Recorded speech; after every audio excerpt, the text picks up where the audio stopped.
As far as I'm concerned, a minimum of 2 games, possibly 3 or 4 games. He deserves to be suspended for multiple games for a hit like that. Let's take into account the fact that the defender is laying down, face down. Okay, he's on the ground. And when he's on the ground, Gronkowski comes up behind him with the full weight of his body and pulls and puts his elbow in the back of Tre'Davious White's neck.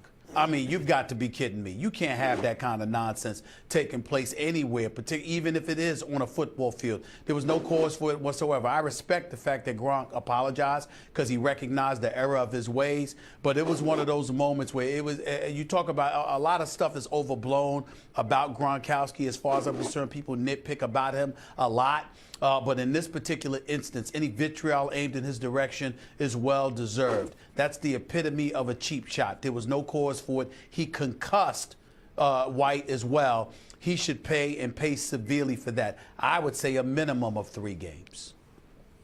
Well, that's the worst thing I've seen all year. It's the worst foul I've seen all year because the play was over. It was a defenseless player, and Gronk comes up and hits him hard. How many steps does he take before he hits him hard in the back of the head? In boxing, you can't hit anyone in the back of the head. It's called a rabbit punch. You know why? Because it's extremely dangerous. Brainstem injury is extremely dangerous. It's the worst thing I've seen all year. Obviously a suspension. Minimum 1 game, and you got to figure out based on precedent how much more than that.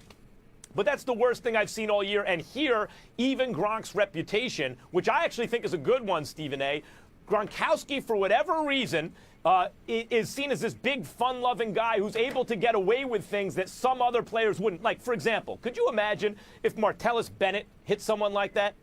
The outcry, whatever the suspension is, the outcry that would occur after that, it was Gronk, everyone likes him, good dude and everything, fine. Good that he apologized. It's the worst hit I've seen all year.